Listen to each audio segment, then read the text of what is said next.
마가복음 4장에서는 예수님께서 말씀하시는 네 가지 땅에 떨어진 씨앗의 비유와 비유의 설명을 기록을 하고 있습니다. 특별히 예수님께서는 마가복음 4장 10절에서 12절의 말씀을 통하여 예수님께서 비유로 설명을 하시는 그 이유를 우리에게 말씀하고 있는데, 비유의 목적은 회개하고 돌이켜 죄사함을 얻게 하려 하심입니다. 그러므로 우리가 예수님께서 네 가지 땅에 떨어진 씨앗의 비유를 말씀하시고, 그리고 오늘 우리에게 말씀하시는 이 세 가지 비유의 말씀을 깨달아 갈 때에 우리의 마음 가운데에서 일어나야 하는 것은 회개하는 것이고, 그리고 또한 이렇게 회개하고 하나님께 나아갈 때에 우리는 돌이켜 죄사함의 용서함을 받는다고 하는 사실을 깨달아야 합니다. 예수님께서는 마가복음 4장에 세 가지 비유를 더 기록을 하고 계신데, 그 비유들을 보면 등불의 비유가 마가복음 4장 21절에서 25절의 말씀에 기록이 되어져 있고, 자라나는 씨의 비유가 26절에서 29절에 기록되어져 있고, 겨자씨 비유가 30절에서 32절에 기록이 되어져 있습니다. 그리고 오늘 우리들은 이 세 가지 비유를 함께 생각을 해 보기를 원하는데, 자라나는 씨의 비유와 겨자씨 비유는 우리가 씨라고 하는 공통점을 찾아낼 수가 있습니다. 그러면 오늘 본문에 처음에 등장하고 있는 등불과 씨는 어떠한 연결고리로 우리가 연결할 수 있고, 그리고 하나님의 말씀을 생각해낼 수 있습니까? 우리가 이 세 가지 비유를 오늘 말씀을 읽었는데, 이 말씀을 통하여 한 가지 깨닫게 되어지는 것은 감추어져 있던 무엇인가를 드러내고 있다고 하는 사실입니다. 그리고 감추어져 있던 무엇인가를 드러낼 때에 예수님께서 자라나는 씨의 비유와 겨자씨 비유를 우리에게 말씀하실 때는 하나님의 나라라고 하는 이 단어를 사용하셔서 우리에게 말씀하고 있다는 사실을 우리는 깨닫게 되어집니다. 그리고 우리가 이 말씀을 들을 때에 감추어져 있던 무엇인가를 깨달아 갈 때에 그 하나님의 나라를 통하여 우리에게 하시고자 하는 말씀이 무엇인가를 깨닫게 되어집니다. 마가복음 가운데에서는 메시아의 비밀이라고 하는 이 주제가 마가복음 전체에서 굉장히 중요한 역할을 하고 있습니다. 예수 그리스도께서 이 땅에 오셔서 예수님의 사역을 시작하셨는데, 예수님께서는 예수님의 사역을 시작하시면서 자신이 하나님의 아들이라고 하는 사실을 처음에는 감추려고 하고 계십니다. 그런데 어느 시점에 되어서 예수님께서 십자가에서 죽으시고 부활하셔야 하는 이 사건을 제자들에게 본격적으로 가르치기 시작하시는데, 이러한 일을 우리들은 마가복음 안에서 메시아의 비밀이라고 부릅니다. 제가 한번 예를 들어 보겠습니다. 마가복음 1장을 보면 예수님께서 가버나움의 회당에 들어가시는데, 그 가버나움의 회당에 들어갔을 때에 그 안에 있는 더러운 귀신 들린 사람이 예수님을 향하여 외쳤던 메시지가 무엇입니까? 마가복음 1장 24절의 말씀을 보면 이렇게 기록이 되어져 있습니다. 나는 당신이 누구인 줄 아노니 하나님의 거룩한 자니이다 라고 이 더러운 귀신 들린 자가 예수님에게 외치고 있습니다. 이러한 외침을 들었을 때에 예수님의 대답이 조금 의외입니다. 하나님의 거룩한 자라고 하는 것을 더러운 귀신 들린 자가 회당에서 외쳤을 때에 그 말이 옳도다라고 말씀하실 법도 하신데, 마가복음 1장 25절 말씀을 보면 꾸짖어 이르시되 잠잠하고 그 사람에게서 나오라라고 말씀을 하고 있습니다. 예수님께서는 이 더러운 귀신을 꾸짖으시고 그리고 그를 깨끗하게 병을 고쳐주셨는데, 예수님께서 이 더러운 귀신 들린 자를 꾸짖고 계시다는 사실을 우리는 깨닫게 되어집니다. 마가복음 1장 43절에서 44절의 말씀을 보면 예수님께서 나병 환자를 고쳐주시는 사건이 기록이 되어져 있습니다. 이 사건을 통해서도 예수님께서는 이 나병 환자를 고쳐주시고 나서 엄히 경고하사 아무에게도 말하지 말고 제사장에 가서 내 몸을 보이고 제사장이 허락을 하면 이제 가족에게 돌아가라라고 말씀을 하시는 내용이 기록이 되어져 있습니다. 이 나병 환자에게도 자신이 메시아로서 병 고치는 은사를 가지고 있다. 그리고 이 모든 질병도 하나님 안에 소속되어져 있다라고 하는 사실을 이 나병 환자를 통하여 알리실 법도 하신데 이것을 비밀로 두고 계시다는 사실입니다. 예수님께서는 제자들에게도 동일하게 말씀을 하셨습니다.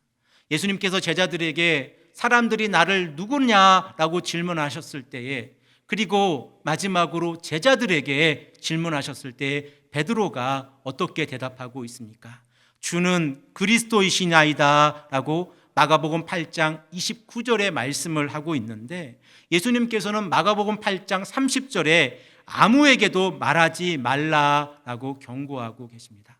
이렇게 메시아의 비밀은 마가복음 8장 30절까지 이어지고 있고, 마가복음 8장 31절과 9장 31절 그리고 10장 33절과 34절에 세 번의 예수님의 십자가의 사건과 부활의 사건의 예언을 기록하고 계신데, 이를 통해서 예수님께서 메시아이시고 그 메시아가 십자가에서 죽으시고 그리고 부활하시고 승천하신다는 사실을 우리에게 말씀하고 있습니다. 이렇게 마가복음을 읽어가다 보면 처음에는 메시아의 비밀이 감추어져 있는데, 그 복음서를 읽어가는 사람들에게 예수님이 메시아라고 하는 사실을 드러내고 있다는 사실입니다. 우리가 이 사실을 마가복음 8장 31절의 말씀을 읽고 함께 생각을 하겠습니다. 다 함께 마가복음 8장 31절 말씀을 읽겠습니다. 인자가 많은 고난을 받고 장로들과 대제사장들과 서기관들에게 버림받아 죽임을 당하고 사흘 만에 살아나야 할 것을 비로소 그들에게 가르치시되 라고 말씀을 하고 있습니다. 이 말씀은 예수님께서 마가복음 8장 30절까지는 이러한 주제를 가지고 제자들에게 가르치지 않으셨는데, 마가복음 8장 31절 말씀부터는 메시아의 비밀이 드러나고 있다는 사실입니다. 우리가 이러한 메시아의 비밀이 드러나고 있다는 사실을 생각했을 때에 예수님께서 오늘 우리에게 말씀하고 계신 비유를 통해서도 그 의미를 깨닫게 되어집니다. 하나님의 나라의 비밀이 감추어져 있는 상태에서 드러나고 있고 성장해 가고 있다고 하는 사실을 우리는 오늘 이 말씀을 통하여 깨닫게 되어집니다. 사랑하는 성도 여러분, 예수님의 말씀을 처음 들었을 때에 청중들은 어떠했겠습니까? 그들은 아마도 예수님께서 비유를 설명해 주시지 않으시면 그 비유의 의미를 깨닫지 못했을 것입니다. 오늘 우리가 함께 생각하고 있는 첫 번째 비유는 등불의 비유입니다. 우리 다 함께 21절의 말씀을 읽겠습니다. 또 그들에게 이르시되 사람이 등불을 가져오는 것은 말 아래나 평상 아래에 두려움이냐 등경 위에 두려움이 아니냐라고 말씀을 하고 있습니다. 우리 개역 개정 성경이 이제 우리 자녀들이 읽기에는 조금 어려워지고 있습니다. 말이나 평상이라고 하는 단어가 우리에게 익숙하지가 않아서 그 의미를 이해하는데 조금 어려운데, 영어적인 표현으로 보면 말이라고 하는 것은 바스켓입니다. 그러니까 등불을 밝혀서 그릇 안에 넣어둘 사람은 아무도 없다라고 말씀을 하고 있습니다. 그리고 두 번째에 평상이라고 하는 것은 베드입니다. 그래서 등불을 밝혀서 침대 아래에다가 넣어둘 사람도 없다라고 예수님께서는 우리에게 말씀을 하고 있습니다. 그러면 등불을 밝혀서 어디에 놓습니까? 램프 스탠드, 등경 위에 놓는 것이 이치에 맞지 않느냐라고 예수님께서 우리에게 말씀하고 있습니다. 예수님께서는 21절에 당시 1세기 사람들이 일반적으로 사용을 하고 있던 등불이라고 하는 이 타픽을 가지고 와서 예수님께서 많은 사람들에게 그리고 제자들에게 비유로 말씀을 하고 계십니다. 그리고 등불은 우리가 너무나 잘 알고 있는 것처럼 어두움을 밝히는 것이고, 그리고 이 등불은 무엇인가를 드러내고 있다고 하는 사실입니다. 마가복음을 헬라어로 읽어보면 이 등불이라고 하는 루크노스라고 하는 이 헬라어 단어 앞에 정관사 호라고 하는 이 정관사가 붙어져 있습니다. 우리가 영어적인 표현에서 정관사 어나 더가 붙어 있는 것과 어나 더가 붙어 있지 않는 것을 구분하지 않습니까? 만일 어떠한 단어 앞에 정관사 어나 더가 붙어 있으면 그것은 스페셜한 것입니다. 그런데 어나 더가 붙어 있지 아니하면 일반적인 개념으로 사용이 되어집니다. 그래서 우리 영어 성경을 보면 이 램프가 그냥 램프가 아니라 램프입니다. 그리고 또한 우리가 헬라어로 이 예수님께서 말씀하시고 있는 등불의 비유를 마태복음과 누가복음을 보면 그 앞에는 정관사 호가 붙어 있지 않습니다. 그러면 우리가 오늘 읽고 있는 이 말씀을 통해서 예수님께서 말씀하고 계신 이 말씀을 마가가 기록할 때는 특별한 의미를 가지고 기록을 하고 있다는 사실입니다. 이러한 의미를 가지고 학자들은 세 가지 그 예를 제시하고 있습니다. 그 첫 번째가 등불이란 하나님의 말씀이다 라고 제시를 하고 있고, 두 번째가 하나님의 나라이다 라고 제시를 합니다. 그리고 세 번째가 예수 그리스도이시다 라고 제시를 하고 있습니다. 하나님의 말씀과 하나님의 나라와 예수 그리스도 가운데에서 여러분들은 이 등불이 어떠한 의미를 가지고 있다고 생각을 하십니까? 세 개 모두 다 맞는 정답입니다. 그러나 제가 가지고 있는 생각은 등불이란 하나님의 나라이다 라고 생각을 합니다. 그러면 우리들은 오늘 마가복음 4장 21절에서 32절의 말씀에 나오는 세 가지 비유를 하나님의 나라라고 하는 하나의 주제를 가지고 연결시킬 수가 있습니다. 그리고 이 등불이 하나님의 나라이고 그 등불이 하나님의 나라로서 말씀이 증거되어지고 빛이 증거되어질 때에 그 빛은 어두움 가운데에서 빛을 드러내는 것이므로 바스켓 안에 놓거나 아니면 베드 아래에 놓는 것이 아니라 등잔대 위에 놓아서 그 빛은 온 세상에 비추게 되어져 있습니다.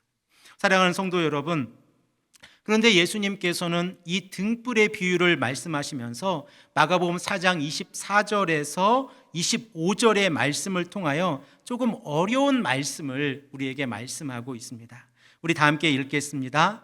또 이르시되 너희가 무엇을 듣는가 스스로 삼가라. 너희의 헤아리는 그 헤아림으로 너희가 헤아림을 받을 것이며 더 받으리니 있는 자는 받을 것이요 없는 자는 그 있는 것까지도 빼앗기리라. 아멘. 예수님께서는 등불을 등잔 위에 놓는 것은 숨겨 놓는 것이 아니라 감추는 것이 아니라 빛을 비추는 것이라고 말씀을 드렸고, 저는 이 등불이라고 하는 것을 하나님의 나라와 연결을 시켰습니다. 그리고 우리가 24절에서 25절의 말씀을 보면 듣는 것과 헤아리는 것이 동의어로 사용이 되어지고 있다는 사실을 깨닫게 되어지는데, 우리가 말씀을 들었을 때에 그 말씀이 우리의 마음밭달에서 헤아리지게 되어지는 겁니다. 그리고 그 말씀을 듣는 자가 그 말씀을 소유하고 있다고 하면 있는 자는 받게 될 것이요 곧 하나님의 나라를 받게 될 것이요 하나님의 말씀을 듣고 헤아리지 못하는 자들은 그 있는 것까지도 빼앗기게 될 것이다 라고 예수님께서는 우리에게 말씀을 하고 있습니다. 그러므로 우리가 하나님의 말씀을, 예수 그리스도의 복음을 들었을 때에 빛으로 오시는 예수 그리스도께서 우리에게 말씀하고 계신 내용이 무엇인가를 깊이 있게 생각하고 헤아려 보아야 합니다. 그럴 때에 하나님의 나라가 우리 안에 임한다고 하는 사실을 우리는 깨닫게 되어집니다. 만일 우리가 삶을 살아가면서 하나님의 말씀을 듣지 아니하고 그리고 그 말씀을 깨닫지 아니하면 있는 것까지도 빼앗기게 될 것이다 라고 예수님께서는 우리에게 말씀을 하고 있습니다. 이러한 모습을 보면 하나님의 심판은 정확합니다. 우리에게는 예수님, 제가 이렇게 신앙생활하고 있는데 이럴 때는 조금 봐주시고요, 이럴 때는 조금 이해해 주시고요, 이렇게 하나님께 기도할 때도 있지 않습니까? 그런데 하나님의 심판은 있고 없는 거로, 양과 염소로 구분이 되어진다고 하는 사실을 우리가 깨닫게 되어집니다. 예수님께서 말씀하시고 계신 두 번째 비유는 자라나는 씨의 비유인데, 예수님께서는 하나님의 나라는 자라나는 씨와 같다라고 마가복음 4장 26절에서 29절의 말씀을 통하여 우리에게 말씀하고 있습니다. 우리들은 마가복음 4장 1절에서 20절의 말씀을 통하여 네 가지 땅에 떨어진 씨앗의 비유를 알고 있습니다. 그리고 그 네 가지 땅에 떨어진 씨앗의 비유를 통하여 땅이 얼마나 소중한지도 알고 있습니다. 우리가 오늘 함께 읽은 마가복음 4장 26절에서 29절의 말씀에도 농부의 역할보다는 땅의 역할을 강조하고 있습니다. 농부가 씨앗을 뿌렸습니다. 그리고 그는 밤과 낮에 자고 깨는데 그 씨앗이 어떻게 자라나는지를 알지 못했습니다. 그래서 마가복음 4장 27절 말씀을 보면 이렇게 기록되어져 있습니다. 그가 밤낮 자고 깨고 하는 중에 씨가 자라나서 자라되 어떻게 그리 되는지를 알지 못하느니라 라고 말씀을 하고 있습니다. 그런데 그 씨앗이 어떻게 되었습니까? 좋은 땅에 떨어진 이 씨앗은 처음에는 싹이요, 그 다음에는 이삭이요, 그 다음에는 충실한 곡식이 되어서 추수를 할 수 있는 준비가 되어졌다라고 말씀을 하고 있습니다. 예수님께서는 처음에 씨앗을 농부의 손길을 통하여 심었는데 그 씨앗이 이제 하나님의 나라로 성장하여서 추수의 때가 된 것입니다. 그리고 그 추수의 때가 됐을 때에 낯이 그 열매 아래에 놓여져 있습니다. 그리고 이제 추수하게 되어질 것입니다. 사랑하는 성도 여러분, 하나님의 나라는 씨앗과 같습니다. 우리의 마음밭에 하나님의 나라가 전파되어지고 그리고 우리의 마음밭에 하나님의 나라의 씨앗이 심겨졌다고 하면 우리 또한 추수의 대상이 되십니다. 하나님께서 마지막 날에 우리를 심판하시고 우리가 하나님과 함께 할 때에 하나님의 말씀대로 살았는지, 그 말씀에 순종하는 삶을 살아갔는지를 우리에게 묻고 계시다는 사실을 우리는 깨닫게 되어집니다. 세 번째로 예수님께서 말씀하고 계신 비유는 하나님의 나라는 겨자씨 한 알과 같다라고 하는 내용이 마가복음 4장 30절에서 32절의 말씀에 기록이 되어져 있습니다. 우리가 이 겨자씨 비유를 생각할 때에는 1세기에 이 유대인들의 문화 가운데에서 겨자씨가 어떠한 의미로 가지고 있는지를 생각을 해 보아야 하는데, 예수님께서는 오늘 성경 말씀에 겨자씨는 세상에 있는 모든 씨보다 가장 작은 씨앗이다라고 기록을 하고 있습니다. 그리고 나서 많은 학자들이 정말 겨자씨가 세상에서 가장 작은 씨앗일까라고 찾아봤는데 뜻밖에도 더 작은 씨앗이 있었습니다. 그 씨앗이 무엇이냐면 난초입니다. 그래서 우리가 이 난초라고 하는 씨앗을 보게 되어지면 예수님께서 말씀하시고 계신 그 씨앗, 그 내용이 조금 잘못된 것이 아닙니까? 라고 생각을 할 수 있는데, 우리의 시선을 1세기에 사람들이 생각했던 그 시선으로 바꾸어 보면 예수님께서 말씀하고 계신 그 내용의 의미가 무엇인가를 깨닫게 되어집니다. 예수님께서 겨자씨를 가지고 와서 그 의미를 우리에게 전하고 있는 것은 그 겨자씨가 가지고 있는 생산력과 확장성 때문입니다. 그리고 겨자씨를 가지고 우리가 농사를 짓는다고 하면 우리가 이 씨앗으로 농사를 짓는 씨앗 가운데에서는 겨자씨가 가장 작은 씨앗입니다. 그러므로 우리가 겨자씨라고 하는 이 의미를 생각할 때에 겨자씨는 사람이 뿌려서 수확을 하는 씨앗 가운데에서는 가장 작은 씨앗이지만 그 씨앗이 열매를 맺을 때에는 풍성하게 많이 맺게 되어진다는 사실을 깨닫게 되어집니다. 사랑하는 성도 여러분, 제가 질문을 내보겠습니다.